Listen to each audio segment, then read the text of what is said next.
Channel को subscribe करें और बेल आइकन को प्रेस करें वीडियो सबसे पहले देखने के लिए।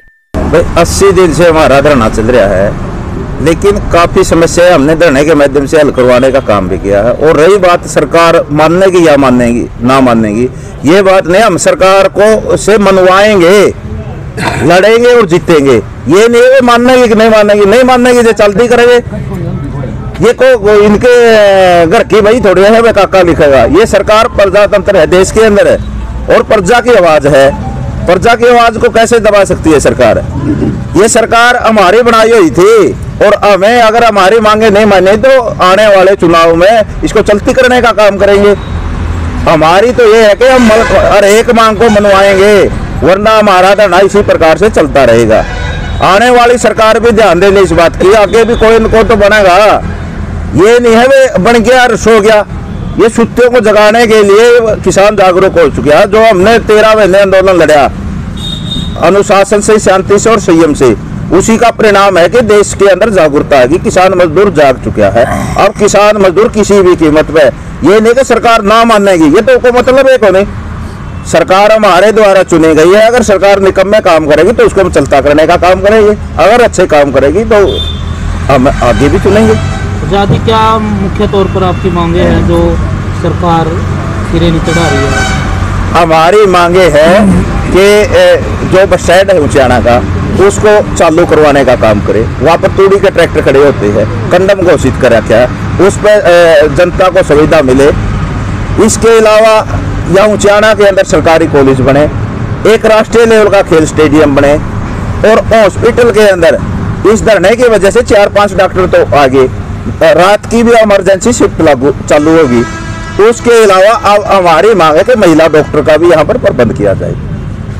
तो 3 मांग हमारी पुरानी है, जो 30 साल पुरानी मांग है कि डेक्कल हेड से माइनर निकाल कर शुद्धकर माइनर में और बड़ौदा इसमें बरसोला माइनर में डाला जाए, जिससे 28 गाँवों को नहरी पानी मिलेगा।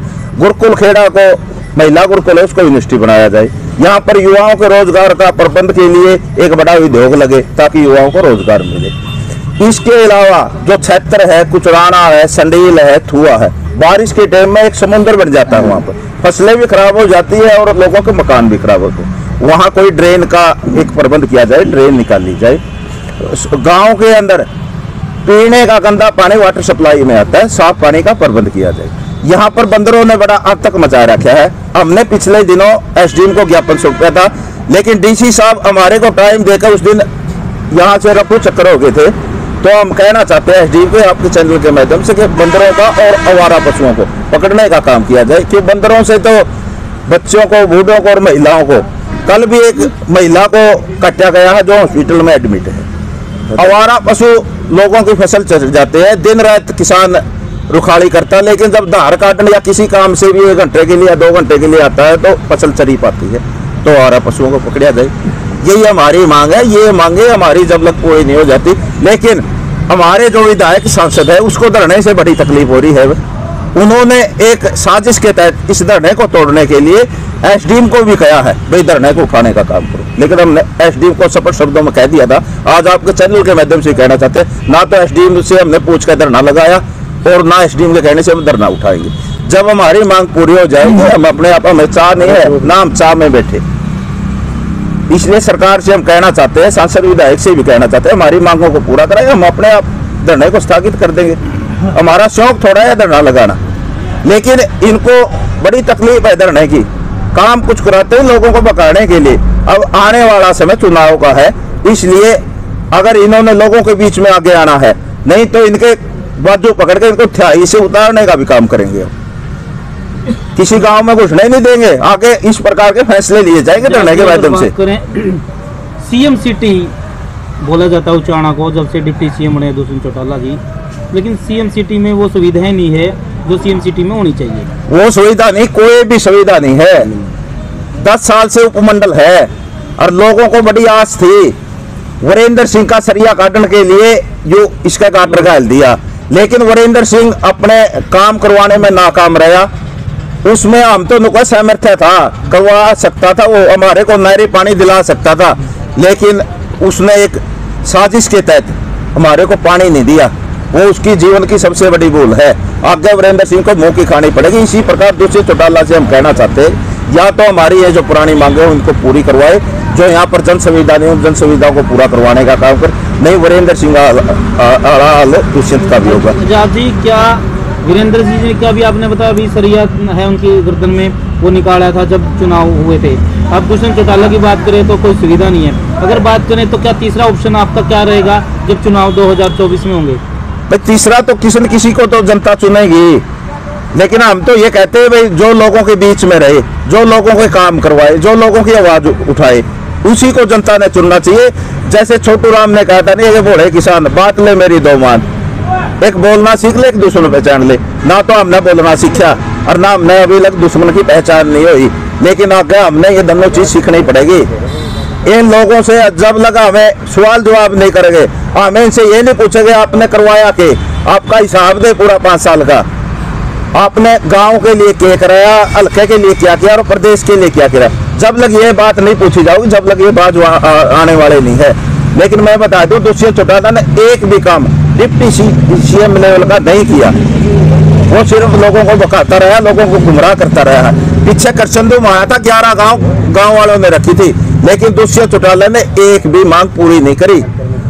झूठ बोल करके पाइप, ये प्रोजेक्ट भी पाइपलाइन में, ये प्रोजेक्ट आपके चैनल के माध्यम से हम पूछना चाहते हैं कि दुष्यंत चौटाला स्पष्टीकरण दे, या ये प्रशासनिक अधिकारी स्पष्टीकरण दे। कुर्सा काम तो पाइपलाइन में है, कुर्सा पूरा करवा दिया, लेकिन एक भी को नहीं, क्योंकि काम में नहीं पूरा करवाया, सिर्फ झूठ बकाने का काम किया। दूसरा सांसद विजेंद्र सिंह है, 4 साल बाद जब ये धरना लग गया नहीं, जब उसने धन्यवादी दौरे शुरू करे, आप पूछना चाहते हैं 4 साल पहले कहाँ था।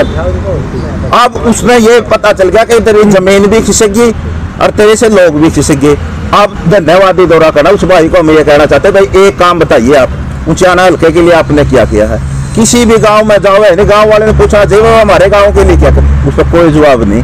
और जो खुद का चाचा ही चोर बताओ इसने, और विधानसभा में यो गदर दे बैठ जे चोर कहने पे जवाब नहीं दे सकता, तो इसका मतलब चोर है दुष्यंत चौटाला। देख एक बात सोचने की है भाई, शराब घोटाला इसके महकमे में, गेहूं घोटाला इसके महकमे में, और दूसरे रजिस्ट्री घोटाला इसके महकमे में, सारे घोटाले तो इसके महकमे में हो रहे। इसका मतलब सबसे बड़ा चोर तो दुष्यंत चौटाला है। जब ये तो बीजेपी की गोद में बैठा है नहीं, बीजेपी इसके जूते मारन लग रही है और ये उल्टा उसके पैरों में पड़न लग रहा है। तो ये कारण है कि इसका चोरे का कारण, तो हम भी कहते हैं कि दुष्यंत चौटाला सबसे बड़ा चोर है। ये तो एबे ने साबित कर दिया, और वो चुपचाप बैठ जाता, उसमें कोई जवाब नहीं आता। तो इससे बड़ा उदाहरण क्या होगा, लोगों ने समझ जाना चाहिए। दूसरा फिर बकाने के लिए इसका बाप नो को हमारे पे सीट थोड़ी है। अगर हमारे पे 45 विधायक होते तो हम बुजुर्गों की 5100 पेंशन करते। भाई बुजुर्गों की 5100 पेंशन तो इन्होंने नारा दिया था, सरकार के साथ जुड़े थे, पहली कंडीशन इनकी यह होनी थी कि बुजुर्गों को 5100 पेंशन दो। जब सरकार में रलते, जब तो हमें नुमाइंदे भाई लोगों की जो इनका जो एजेंडा था, इनकी जो अपना वो था, इनका इसने जो शर्तें रखी थी, भाई शर्त के तहत ये मनवाना, सबसे पहली मांग तो या बूढ़े वाली मनवानी चाहिए थी इसने, अगर ये सच्चा देवीलाल का खून था तो। इसलिए आज बूढ़िया की 2700 पेंशन करिए, 2750। तो फिर नो को मेरे को 45 सीट दे दो, अब इनके जुत्ते दे होगे अगले इलेक्शन में।